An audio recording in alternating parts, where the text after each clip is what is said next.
Queridos, vamos abrir as nossas Bíblias no livro de Juízes. Nós estamos estudando, nesse momento, o capítulo de número 12. Então, abra comigo o capítulo 12 de Juízes. Nós vamos fazer a leitura do primeiro versículo ao versículo de número 7. Hoje, nós encerramos a história do juiz Jefté. Diz assim a palavra do Senhor, Juízes capítulo 12, versículos de 1 a 7. Então foram convocados os homens de Efraim e passaram para Zafon e disseram a Jefté: Por que fostes combater contra os filhos de Amon e não nos chamastes para ir contigo? Queimaremos a tua casa, estando tu dentro dela. E Jefté lhes disse: Eu e o meu povo tivemos grande contenda com os filhos de Amon. Chamei-vos e não me livraste das suas mãos. Vendo eu que não me livráveis, arrisquei a minha vida e passei contra os filhos de Amon, e o Senhor os entregou nas minhas mãos. Porque, pois, subistes hoje contra mim para me combaterdes? Ajuntou Jefté todos os homens de Gileade e pelejou contra Efraim, e os homens de Gileade feriram Efraim, porque este dissera: Fugitivos sois de Efraim, vós gileaditas, que morais no meio de Efraim e de Manassés. Porém, os gileaditas tomaram os vales do Jordão, que conduzem a Efraim, de sorte que qualquer fugitivo de Efraim dizia: Quero passar. Então, os homens de Gileade perguntavam: És tu efraimita? Se respondia não, então lhe tornavam dizer, dize, pois, Shibolete. Quando dizia Sibolete, não podendo exprimir bem a palavra, então pegavam dele e o matavam nos vales do Jordão. E caíram de Efraim naquele tempo 42.000. Jefté, o gileadita, julgou a Israel 6 anos e morreu e foi sepultado numa das cidades de Gileade. Vamos orar mais uma vez? Senhor meu Deus, nesse momento, meu Pai, nós te rogamos graça e misericórdia. Te pedimos, meu Deus, que o Senhor nos ajude a entendermos a tua palavra. Temos, ó Senhor, condição de discernirmos a tua vontade no meio disso tudo. E assim, Senhor, sermos orientados na nossa vida, no nosso comportamento, na forma como nós lidamos, meu Pai. Ajuda-nos e abençoa-nos nesse sentido. É no nome de Jesus que nós te rogamos isso. Amém. Queridos, a Bíblia nos alerta para uma coisa muito perigosa que nós temos dentro de nós, que é a nossa língua. A nossa língua, ela é terrível. Tiago vai nos dizer que ela é como um leme de navio, que mesmo pequena orienta o corpo inteiro. E que mesmo sendo um órgão muito pequeno, pode levar um corpo inteiro para o inferno. Talvez por isso o salmista tenha orado dizendo: Senhor, põe guardas a minha língua, põe guardas a minha boca. Tiago também vai dizer que o homem que domina a sua língua, ele é um perfeito varão. Então, o desafio do povo de Deus é justamente controlar a língua, porque a forma como nós lidamos com a palavra é muito séria. A Bíblia nos orienta, Jesus nos orienta, que se nossa palavra se for para ser sim, tem que ser sim, mas se for para que não, ser não, tem que ser não. Então, as meias palavras, ou as mentiras, ou as palavras proferidas de forma louca, são muito perigosas para nós. A Escritura nos instrui que nós iremos prestar conta de cada palavra frívola produzida por nós. Então, palavras em meio a brincadeiras e coisas desse tipo, nós também prestaremos conta. Então, não são palavras simplesmente esquecidas. Pelo contrário, as nossas palavras são igualmente pecaminosas. E por diversas vezes nós pecamos com a nossa língua. Nós pecamos com a nossa língua quando nós maldizemos o nosso irmão, quando nós praguejamos contra Deus, murmuramos contra Deus, quando nós mentimos. Então, pecar com a língua acontece. Nós pecamos com a língua na igreja, tanto na mentira, como, por exemplo, na maledicência, quando falamos mal uns dos outros. E pecados com a língua muitas vezes são tidos como pecados normais, como coisas que acontecem. Nós somos assim mesmo. Eu tenho uma língua descontrolada e por isso mesmo eu falo palavras torpes. Quando a Escritura chega e diz que eu não deve sair da minha boca nenhuma palavra torpe, mas somente aquilo que me for útil para a edificação. Mas a gente insiste em pensar que não, que na verdade esses pecados são naturais. Não são. Não são. A Bíblia leva muito a sério essa questão da forma como eu lido com minhas palavras. Não que nas minhas palavras haja algum tipo de maldição, alguma coisa desse tipo, que haja poder em minhas palavras. As minhas palavras têm poder para destruir a minha alma, é isso que ela tem. O poder dela está no fato de que ela traz muito pecado para a minha vida.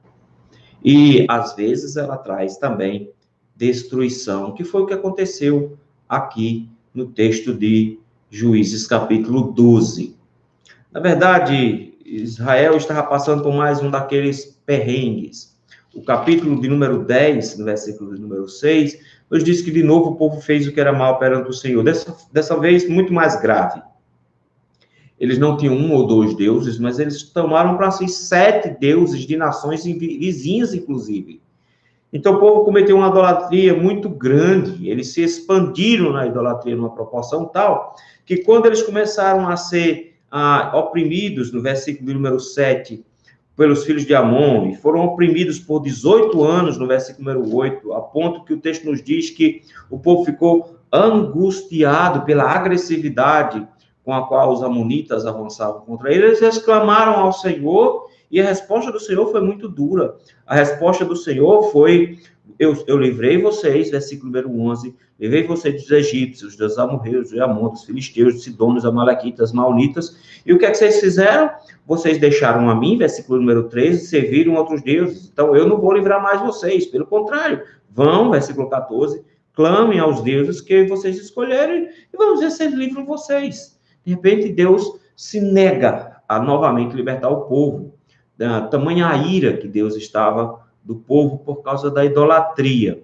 O povo se arrepende, abandona os ídolos, clama ao Senhor. Deus não consegue mais reter a sua compaixão, no versículo 16.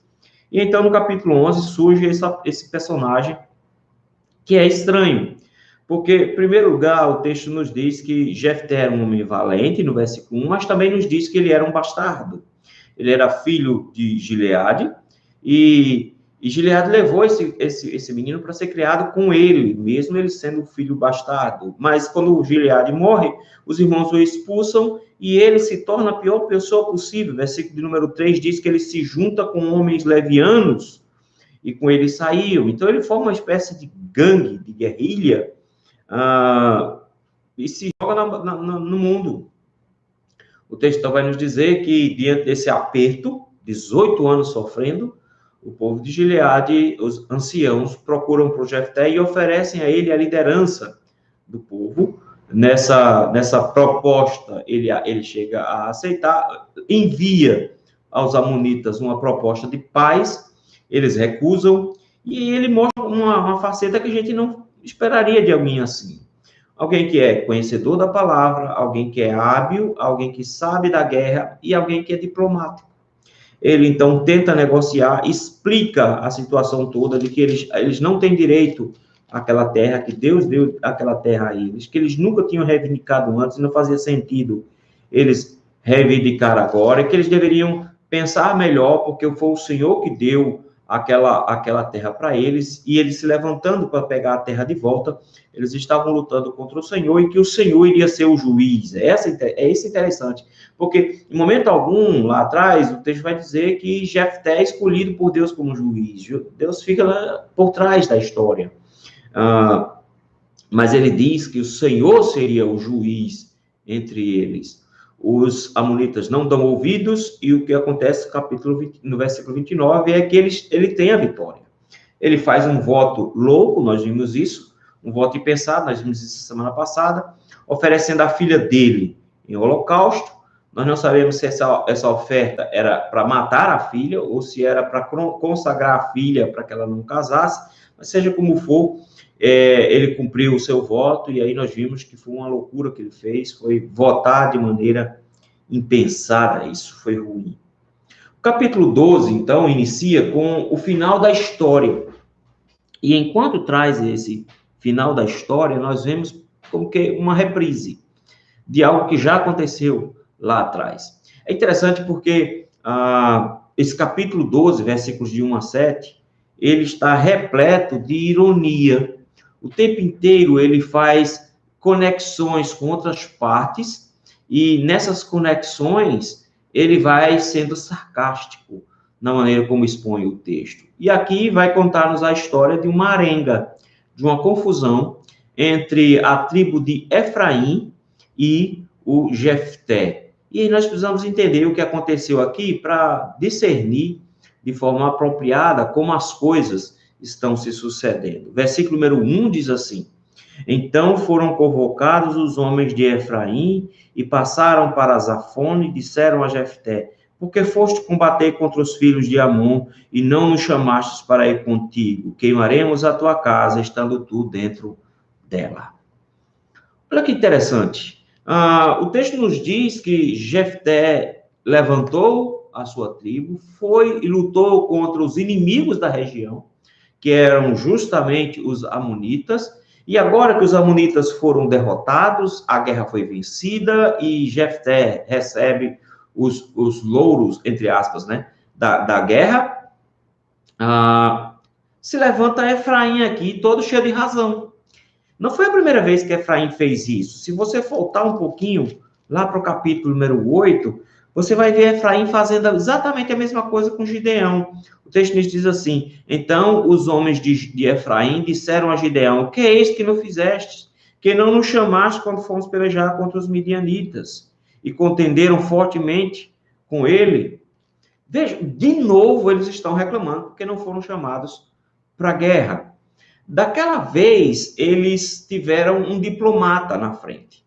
Gideão tinha essa característica de tentar ajeitar as coisas. Isso fazia parte da índole, do jeito de ser de Gideão. Nós vamos ver Gideão como um homem muito calmo, pacato. Nós vamos ver Gideão, por exemplo, sendo chamado pelo Senhor, batendo trigo no olival, como que dizendo, eu não quero contenda, eu não quero briga. E é isso que Gideão faz. O que Efraim queria naquele momento? Efraim queria a honra da vitória sem ter lutado. Eles não lutaram.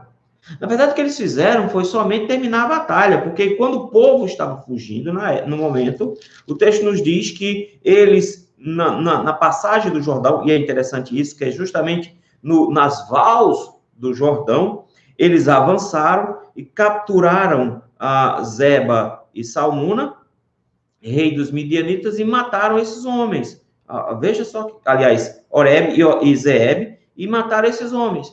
E aí você chega agora e descobre que eles estão reclamando com Gideão. E Gideão diz: não, meus queridos, vejam só, entendam, vocês ficaram com a melhor parte da batalha, vocês ficaram com a parte mais honrosa da batalha.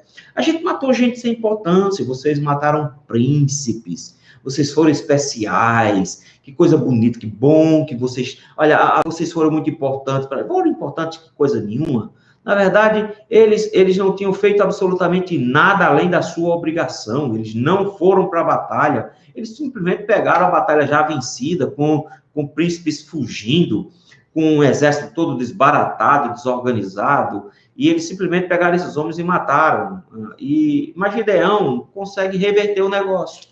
E o texto nos diz, no capítulo 8, que depois dessa conversa que Gideão falou, diz: olha, vocês venceram, e deu tudo certo e tudo mais. Aí o texto nos diz que eles se acalmaram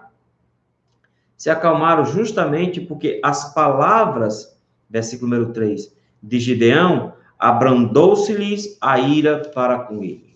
Então, as palavras de Gideão adoçaram a situação, e então os efraimitas voltaram para casa, todos orgulhosos, porque é isso que eles são. Interessante que os efraimitas, eles são os orgulhosos, são aqueles que se acham poderosos demais. A tribo de Efraim realmente era uma tribo poderosa, realmente era uma tribo de guerreiros, realmente era uma tribo abençoada. E eles sabiam disso. Mas, de repente, nós vemos que eles são um povo que querem honra. Veja, eles não vão para a batalha, eles querem receber as honras da batalha. E para isso, o que é que eles fazem? Eles reclamam depois que a batalha está pronta. É aquele camarada que não faz nada, depois ele chega reclamando, vocês não me chamaram. É isso que eles fazem. Eles não ajudam e depois eles reclamam para que a pessoa diga, não, você já ajudou bastante. E aí eles saem como heróis também. Vejam só como é que eles agem. Então, o pecado de Efraim é basicamente um pecado com a língua. Eles querem honra, eles querem ser contados como vitoriosos, e para isso, eles usam a sua língua para difamar os outros e se levantar contra os outros. E aqui eles foram bem duros de novo. O versículo 12 diz que eles se juntaram todos de novo, do jeito que eles fizeram com Gideão, foram em direção à região do Rio Jordão. O texto fala de Zafon, que era uma região próxima ao Rio Jordão. Encontra com Jefté e diz, você não chamou a gente para batalhar contra os filhos de Amon. Você é responsável, a gente queria brigar, a gente estava aqui disposto, o exército estava pronto para brigar. Você não chamou a gente, o que a gente vai fazer? A gente vai botar você dentro de casa e vai tocar fogo na sua casa. A gente vai tocar fogo na sua casa com você dentro. Eles já chegaram assim. Como se diz no interior, já chegaram arregaçando, já chegaram lá chutando o pau da barraca, já chegaram dizendo que iam destruir, que iam matar com Jefté, porque ele não tinha chamado eles para a batalha, que ele deveria... Veja, eles usaram a mesma estratégia que usaram com Gideão. Funcionou com Gideão. Gideão era diplomático, e aí então tentou resolver a situação na conversa e deu a honra, deu a glória para Efraim. Mas será que vai acontecer a mesma coisa agora? Será que, de novo, Efraim vai ganhar no gogó, na palavra, na boca? Sabe o que é mais triste disso aqui? É que Jefté, assim como Gideão, era de uma tribo chamada tribo de Manassés. Quando você pega o mapa de Israel dividido em tribos, você tem o Jordão cortando todo o território de Israel. Você tem do seu lado esquerdo, do lado direito do mapa, do seu lado esquerdo, você tem a tribo de Manassés, e abaixo você tem a tribo de Efraim. Do seu lado direito, do lado esquerdo do mapa, do outro lado do Jordão, você tem uma outra parte da tribo de Manassés. Então, a tribo de Manassés era bem grande, no meio, dividida pelo Jordão. Abaixo você tem Ruben e Gade. São as outras tribos que compõem esse outro lado do Jordão, que é justamente a região onde ficavam os Moabitas, os Amonitas e assim por diante. Então, a tribo de Manassés era dividida em dois blocos, um bloco do lado do Jordão, outro bloco do outro lado, e debaixo você tinha a tribo de Efraim. Sabe o que é mais triste nisso aqui? É que Efraim e Manassés são irmãos. São irmãos. Se você for para Gênesis capítulo 48, você vai encontrar lá José trazendo os filhos dele para ser abençoado por Jacó. E o texto nos diz que os nomes dos filhos de José eram Efraim e Manassés. Manassés era o filho mais velho, Efraim era o filho mais moço. Jacó já estava cego e doente. Na hora que José coloca os filhos para serem abençoados, Jacó inverte as mãos e coloca as mãos invertidas, e com a mão direita abençoa Efraim, e com a mão esquerda abençoa Manassés, colocando Efraim, que é o filho menor, acima do filho mais velho, que é Manassés. José tenta consertar as coisas, mas Jacó diz que não, que era aquilo mesmo. É interessante, porque de repente nós descobrimos que a tribo de Efraim realmente se torna a tribo mais poderosa. Quando Israel vai tomar posse da terra, a tribo de José, ela se divide em duas, Efraim e Manassés, e tem um território enorme. Então, as 12 tribos, na verdade, são formadas, onde a tribo de José se divide em duas tribos, a tribo de Manassés e a tribo de Efraim. São irmãos. São irmãos. Efraim e Manassés são irmãos. Gideão é da tribo de Manassés. E Jefté também é da tribo de Manassés. Então, eles são irmãos. Qual é a única diferença? É que a tribo de Manassés está lá em cima, acima de Efraim, e tanto Gideão quanto, principalmente, Jefté são da outra parte do rio, do outro lado do rio, mas também são da tribo de Efraim. Isso é uma briga de irmãos. Isso é uma briga de irmãos. Eles são filhos do mesmo pai, eles são todos filhos de José. Mas, de repente, você tem Efraim, que é todo orgulhoso, uma tribo orgulhosa de guerreiros fortes que queriam ir para a batalha para ganhar honra, ameaçando Jefté de uma morte muito cruel, ameaçando Jefté de colocar Jefté com a família dele dentro de casa e tocar fogo na casa dele, a queimá-lo. Será que vai funcionar do mesmo jeito que funcionou com o Gideão? Gideão foi lá, arrumou, deu a honra a Efraim, disse que não, eles eram muito importantes. Será que vai funcionar com o Jefté? O que é que a gente tem que entender? Jefté não é como Gideão. Jefté não é aquele homem do campo, como Gideão era. Jefté era um homem de guerra. Ele era alguém desprezado pela família, que aprendeu a se virar no mundo, se juntou com um batalhão, com um grupo e formou uma milícia. Ele é guerreiro desde o início, desde a sua adolescência. Ele lida com guerra faz muito tempo, então ele sabe lidar com batalhas, ele sabe lidar com guerras. Ele foi diplomático com os seus inimigos, porque ele não queria iniciar uma guerra. Mas quando ele iniciou a guerra, ele resolveu a guerra.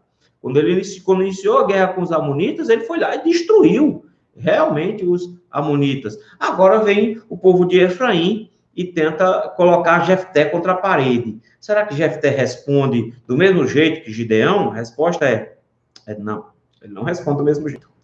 Versículo 2, o texto diz assim: Jefté lhe disse: eu e o meu povo tivemos grande contenda com os filhos de Amon. Ele chega agora e diz: nós, aqui do Gileade, que era essa região próxima ao rio, que era da tribo de Manassés, era uma região da tribo de Manassés, mas era uma região específica próxima ao rio Jordão. Nós aqui tivemos uma grande contenda com os filhos de Amon. E, gente, não foi uma contenda pequena, não. Se você voltar um pouquinho no texto, vai dizer que foram 18 anos no versículo 8 do capítulo 10. 18 anos de guerra, de confusão, 18 anos de luta. Então, ele disse, nós tivemos uma grande contenda com os amonitas, é bem verdade. E agora, o povo de Gileade me chamou para ajudar. Me chamou para ajudar. E aí ele chega agora e diz, nós tivemos uma contenda com os filhos de Amon. E aí ele passa na cara dizendo, chamei-vos, ou seja, eu convoquei todas as tribos de Israel. E isso é interessante, porque nenhuma tribo respondia a eles. O texto nos diz que eles foram sozinhos. Eles foram sozinhos. Porque eles convocavam, mas ninguém se preocupava, todo mundo queria viver a própria vida, ninguém ajudava ninguém. Eles sempre convocavam os irmãos. E não ia ninguém. E sabe o que é mais terrível nisso tudo? Você tem no versículo 9 do capítulo 10, dizendo que os amonitas estiveram com a região de Judá, entraram na região de Benjamim e entraram também contra a casa de Efraim. Ou seja, eles eram também oprimidos, mas eles não se levantaram para lutar com Jefté na batalha. Nem Judá, nem Benjamim, nem Efraim, que são todas as tribos que estão ali próximas na corrente do Jordão. Você tem acima, você tem Manassés, abaixo você tem Efraim, do ladinho pequenininho você tem Benjamim, e logo abaixo você tem Judá. Todas essas tribos que estão ali ladeadas pelo Jordão, elas estavam sendo oprimidas por Amon, e ele dizia, eu convoquei, ninguém veio para ajudar os gileaditas. Os gileaditas foram para a guerra sozinhos. É isso que Jefté diz. Eu chamei vocês e vocês não vieram me livrar das suas mãos. Veja, a ideia aqui é que não é que foi um dia só que eles foram chamados. É que houve uma opressão que durou 18 anos. Você acha que em 18 anos Efraim não sabia que isso estava acontecendo?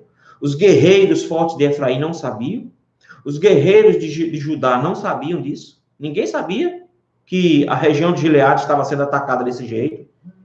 Todos sabiam, porque estavam sendo atacados algumas aldeias também dessas outras tribos, então eles sabiam, mas eles nunca tomaram nenhuma atitude.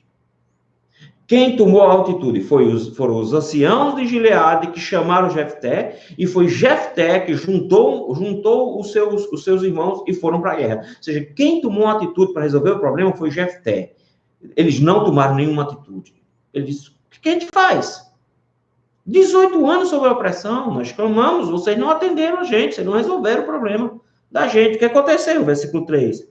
Vendo que vocês não vinham livrar a gente, vocês são uma tribo forte, vocês são uma tribo de guerreiros. Eles eram uma tribo de guerreiros. Vocês são tudo poderosos e tal, não vieram. O que é que eu fiz? Versículo 3. Ele diz assim, olha a expressão, eu arrisquei a minha vida. Ou seja, eu não fui por prazer. Vocês olham para a batalha como se ela fosse algo prazeroso. Eu não. Eu arrisquei a minha vida. Eu arrisquei morrer. E o que é que eu fiz? Eu passei contra os filhos de Amon. E olha só que lapada ele dá em Efraim. Porque o que é que Efraim está querendo? Efraim quer a glória da batalha. Ele quer o título de campeão. Ele quer ser reconhecido e elogiado como o libertador de Israel. É isso que eles querem a glória. E para isso, eles vão lá e falam. Eles ameaçam. Eles dizem coisa. Eles usam a boca para praguejar contra Jefté, porque eles querem ser honrados. Eles querem a glória da batalha. E Jefté não recebe a glória para si. É interessante porque esse mesmo Jefté, que tinha vencido sozinho com o povo de Gileade e Amon, ele chega e diz, foi o Senhor que entregou Amon, os filhos de Amon na minha mão. Ele chega e diz, não fui eu que venci, não seria vocês que iriam vencer, porque essa batalha foi vencida pelo Senhor. Então, não vem aqui querendo ganhar prestígio em cima dessa batalha, porque nem eu tenho prestígio nessa batalha. Não existe vitorioso aqui, porque o vitorioso foi o Senhor que venceu. Então, não é uma questão de eu ou você, que somos os guerreiros fortes. Não tem isso aqui, não. Quem venceu foi o Senhor.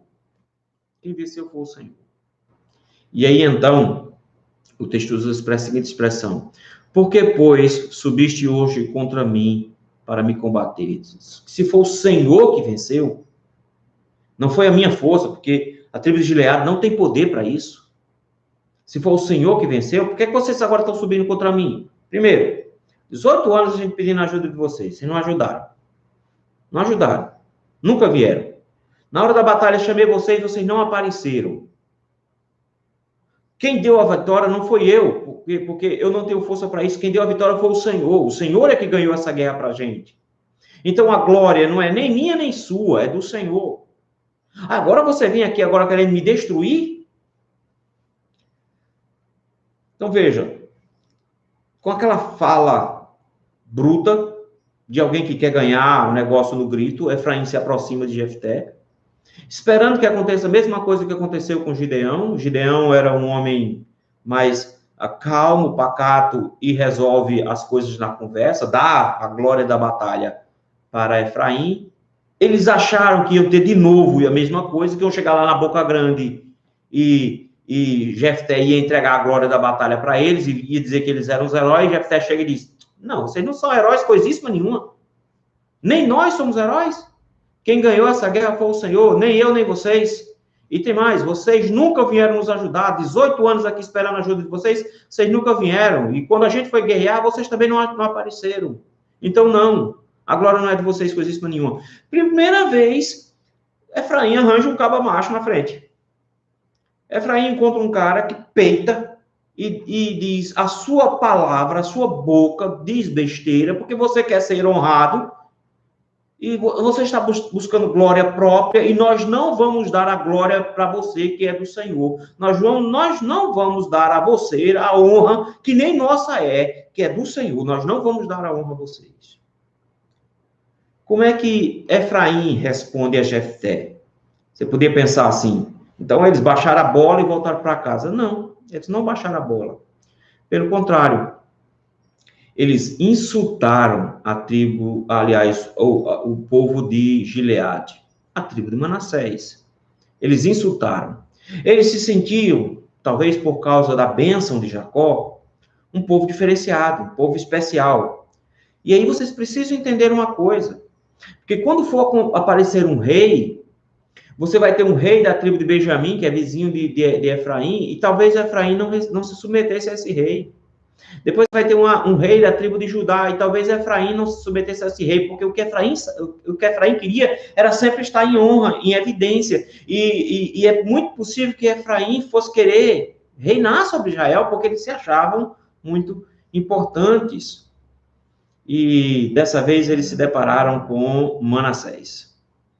E a coisa ficou feia, porque eles xingaram os irmãos de Gileade. Eu vou pular um pouquinho um pedacinho do versículo 4 e depois eu volto. Porque o versículo 4 começa dizendo assim: ajuntou Jefté todos os homens de Gileade e pelejou contra Efraim. Você está vendo? Foi Jefté que começou a guerra. Jefté começou a guerra. Mas não foi assim que funcionou. O texto está invertido. Finalzinho do versículo 4 tem uma explicação. O texto diz assim: por que eles começaram essa guerra e os homens de Gileade feriram os de Efraim? Porque este dissera: fugitivos sois de Efraim, vós gileaditas, que morais no meio de Efraim e Manassés.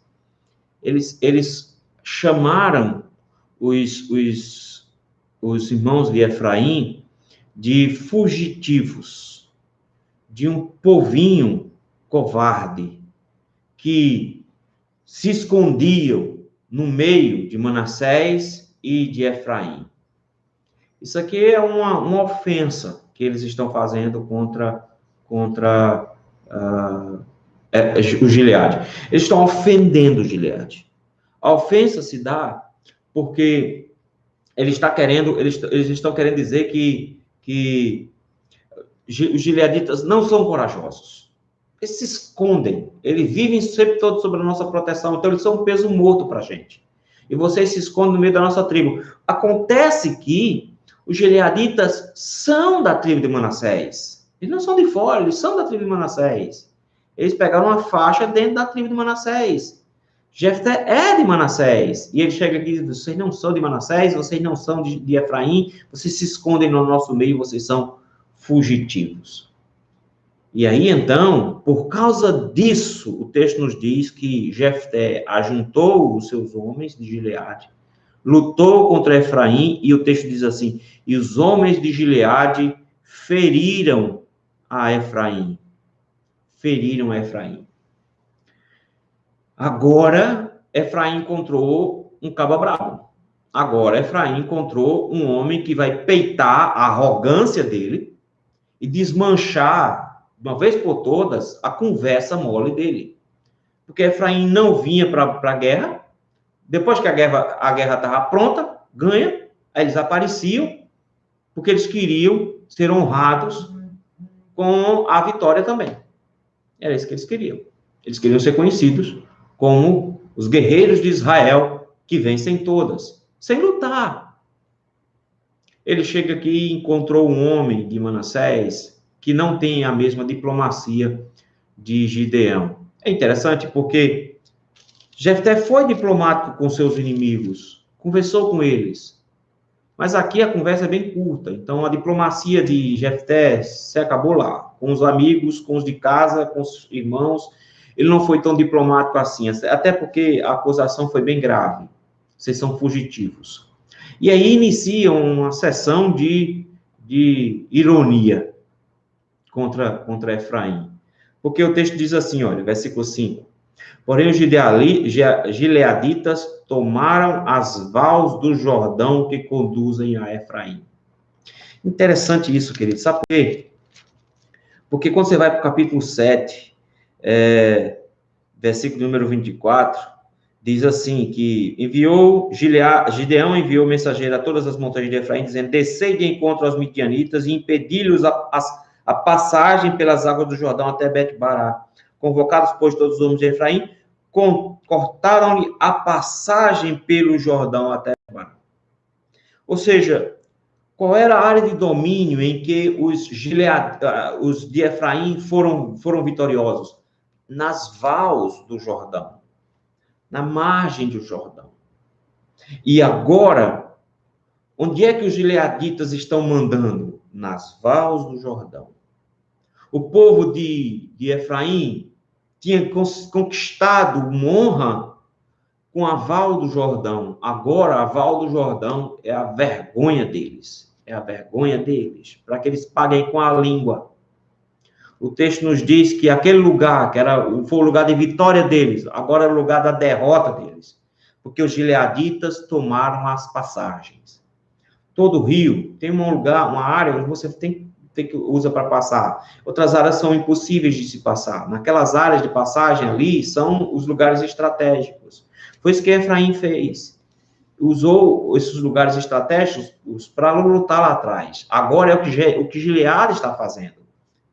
Fechou a fronteira com Efraim. Fechou a fronteira. E o texto nos diz que eles tomaram as vals do Jordão que conduzem para Efraim. E aí o texto faz assim, de sorte que qualquer fugitivo... Olha o que Deus fez com Efraim, meus irmãos. Isso aqui é interessante, porque a boca nos leva a pecar, mas o Senhor nos dá o pagamento conforme a nossa língua. Porque eles xingaram os irmãos de Gileade, dizendo que eles eram fugitivos dentro de Efraim e Manassés. E agora o texto diz que são os de Efraim que são fugitivos. Quem está fugindo agora? Jefté e Manassés está fugindo? Ou quem está fugindo é Efraim, os grandões, os poderosos, os super guerreiros? Quem está fugindo? Quem está fugindo são os super guerreiros que falaram demais, falaram pelo cotovelo de forma arrogante e agora estão pagando o preço, porque xingaram os irmãos de fugitivos e agora eles são os fugitivos. Segunda ironia com respeito à boca, eles disseram, vocês são fugitivos, Deus os transformou em fugitivos. Eles pecaram com a língua. E olha a língua deles como é terrível. Porque o orgulho deles era, eu sou efraimita, eu sou um guerreiro, eu sou de uma tribo guerreira. E o texto nos diz que quando qualquer um desses de fugitivos de Efraim, eles iam querer passar o Jordão, os homens de Gileade perguntavam, você é um efraimita? O que é que se espera de um orgulhoso de Efraim? O que é que se espera de um homem que se gabava de ser de Efraim? Sim, eu sou efraimita. A resposta deles, eles agora diziam que não era. Eles agora são obrigados a mentir. Eles são obrigados a mentir de vergonha, porque eles podem morrer agora. Homens que orgulhosos usavam a boca para impor o seu orgulho, agora engoliram o orgulho e são obrigados a mentir de que não são daquela tribo orgulhosa. Tem um terceiro problema aqui com relação à língua deles. Veja, primeiro, eles chamaram os irmãos de fugitivo, e do que eles xingaram os irmãos, agora é a vida deles. Segundo, eles tiveram que engolir o orgulho deles, negando que eles eram a tribo orgulhosa de Efraim, eles mentiam dizendo que não eram. Terceiro, a língua deles vai ser a própria armadilha deles. O texto nos diz, então, que quando esses efraimitas, tentando passar o rio, diziam, não, eu não sou de Efraim. E aí eles tinham uma técnica bem interessante. Então, os homens de Gileade diziam assim, diz, pois, Shibolete. A expressão Shibolete é bem simples. Ela significa duas coisas, basicamente. Ou ela significa um riacho, uma corrente de água, ou ela pode significar também uma espiga, como espiga de milho, de trigo, alguma coisa do tipo. No geral, aqui, a expressão diz mais respeito a riacho. Eles estavam passando o Jordão, lembram? Ok. Você quer passar pelo Jordão? Joia. Então faz assim. Diga a palavra Shibolete. E aí você passa.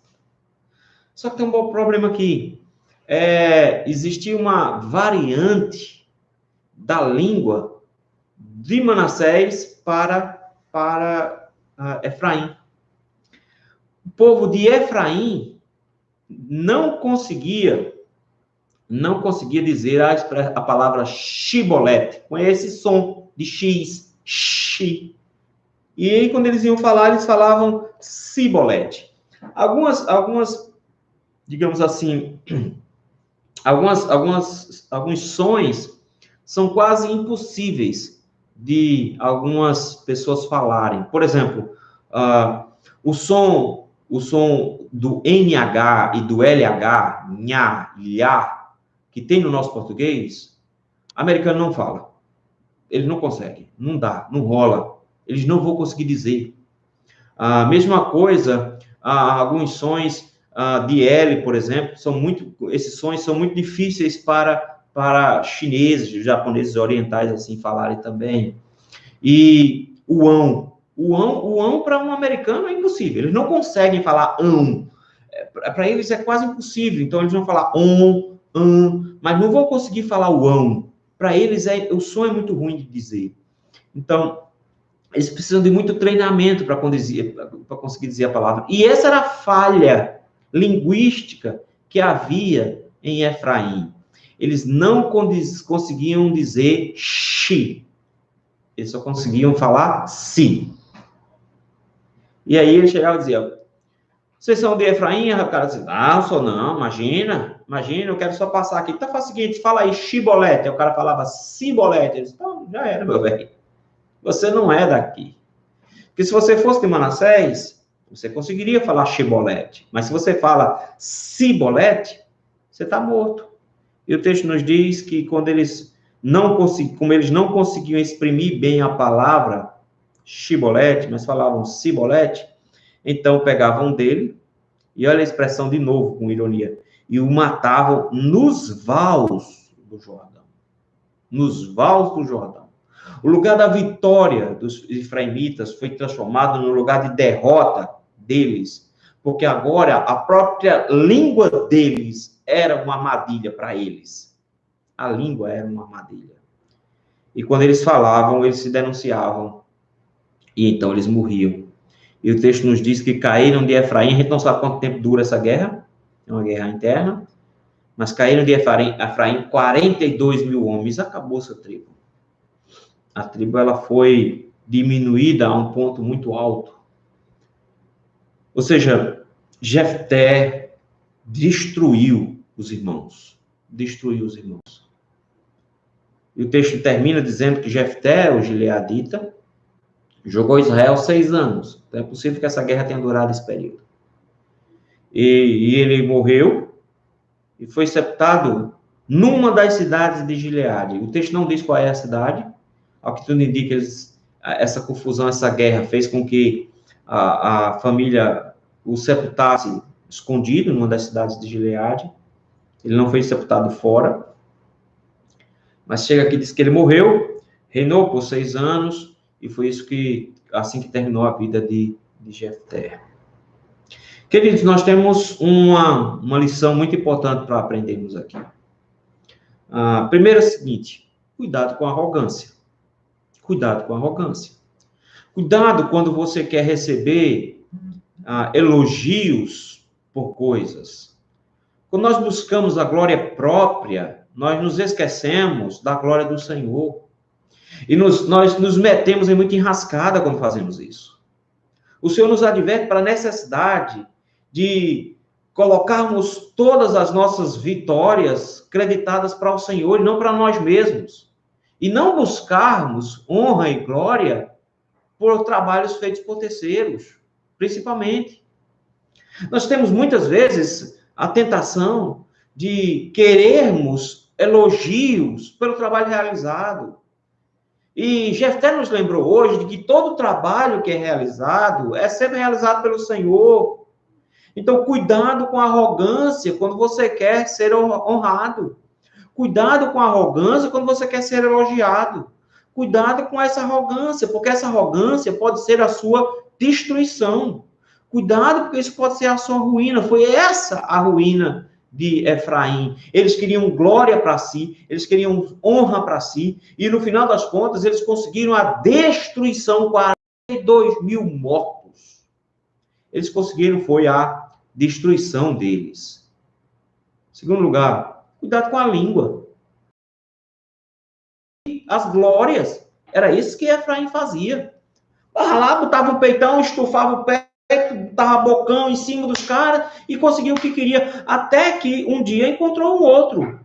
E se diz, como se diz lá no interior, o remédio do doido é outro doido no rastro dele. Efraim chegou, se fez de valentão, mas encontrou Jefté, que era tão valente quanto eles, e se levantou e dizendo, não aceita esse tipo de coisa. Então vejam, cuidado com a sua língua, porque o texto o tempo inteiro fica brincando com o que aconteceu, fazendo ironia com o que aconteceu, para mostrar que foi por causa da língua de Efraim.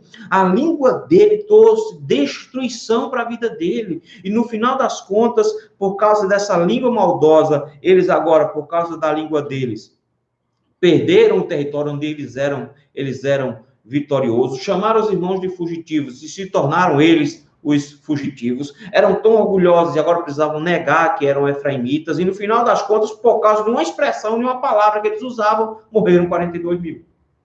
Então vejam, o texto o tempo inteiro fica dizendo, cuidado com a sua língua, cuidado com o que você fala, cuidado com o que você diz.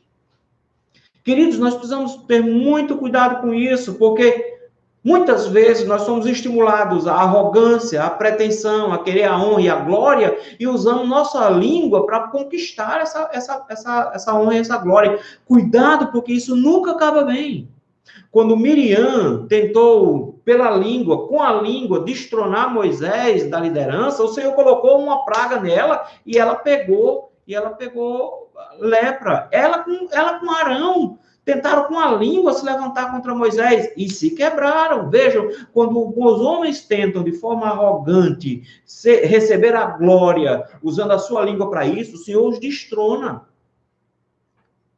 Herodes faz um grande discurso e as pessoas gritam, quem falou não foi um homem, foi um Deus.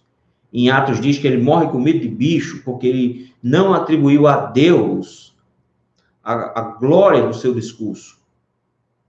Vamos parar de ser arrogantes, porque a arrogância, ela precede a ruína, ela precede a destruição.